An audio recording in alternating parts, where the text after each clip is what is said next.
Ele lembrava daquele dia fatídico com grandes detalhes como se tivesse acontecido ontem e não há 19 anos. Muita coisa mudou na vida do homem desde aquela época, mas ele ainda acreditava que ele poderia descobrir o que aconteceu.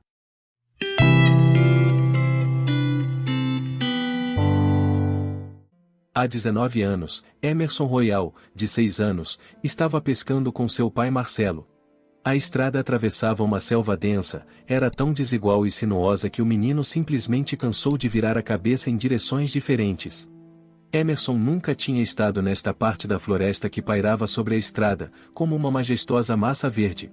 Em algum ponto Gustavo ultrapassou o limite de velocidade e perdeu o controle do carro.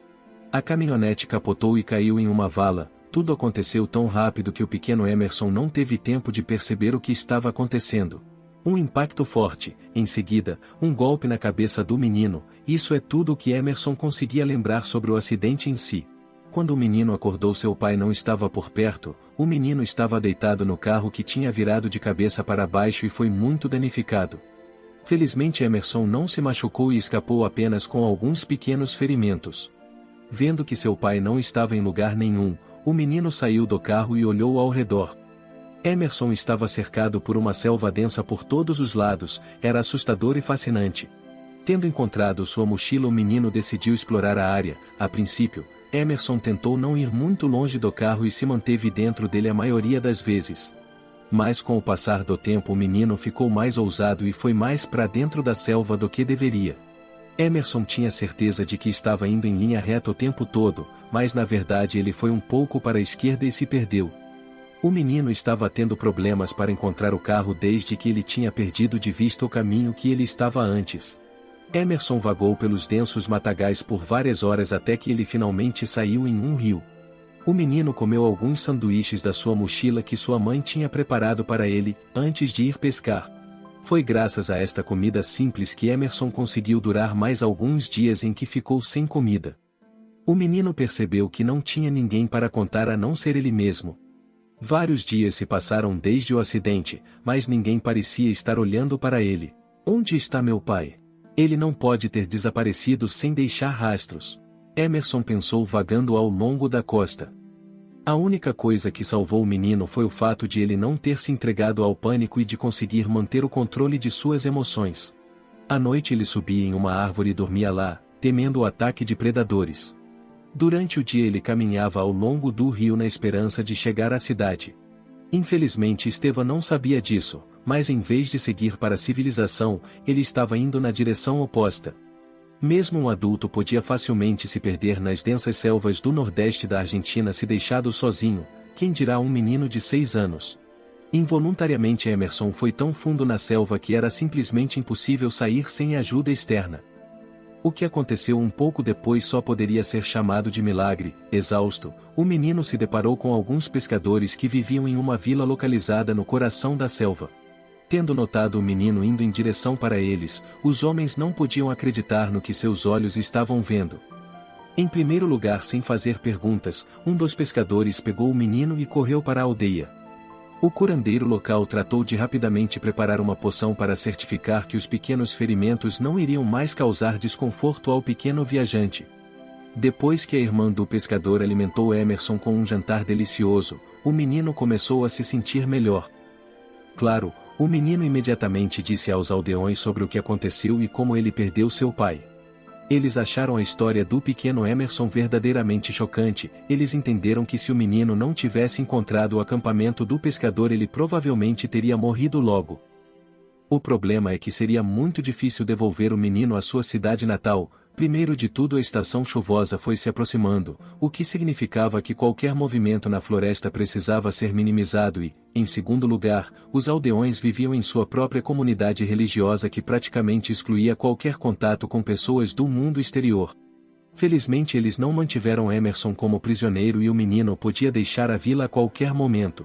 No entanto, ele estava tão cansado de tudo que decidiu descansar por um tempo suficiente e só então pensou em tomar qualquer decisão. Emerson foi convidado a ficar com o pescador Santiago, que na verdade era aquele que o salvou na praia.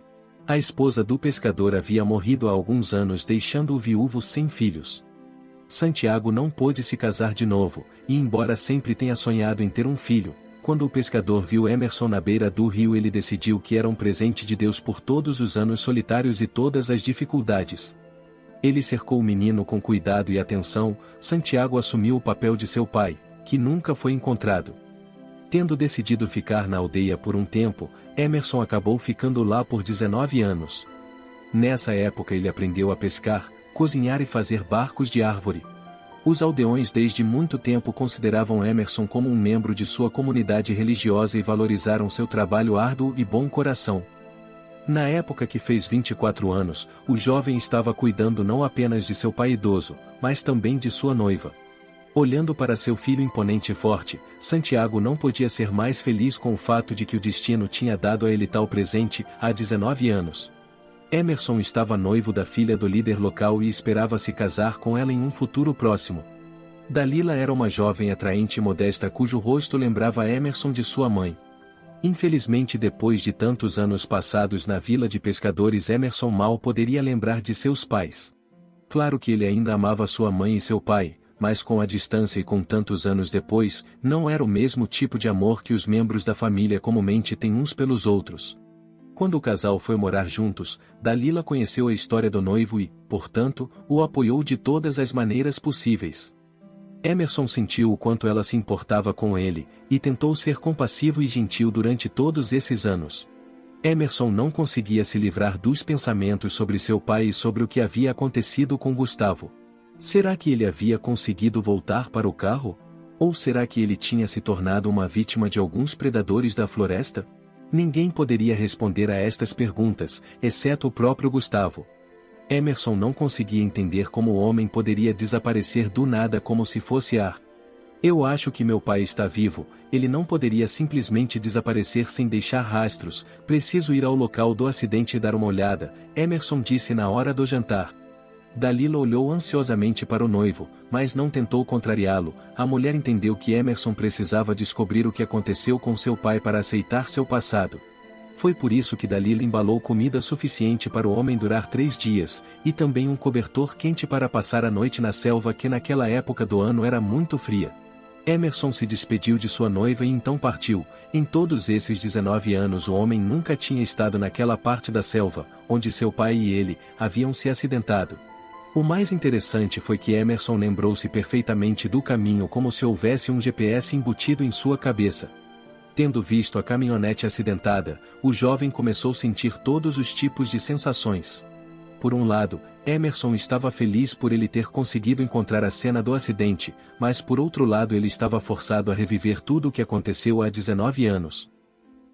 Antes de mais nada, o jovem decidiu explorar o interior do carro, que estava muito bem preservado graças ao fato de que as janelas não quebraram no acidente. Tendo examinado o conteúdo do porta-luvas, Emerson encontrou 2 envelopes muito bem embrulhados. O que é isso?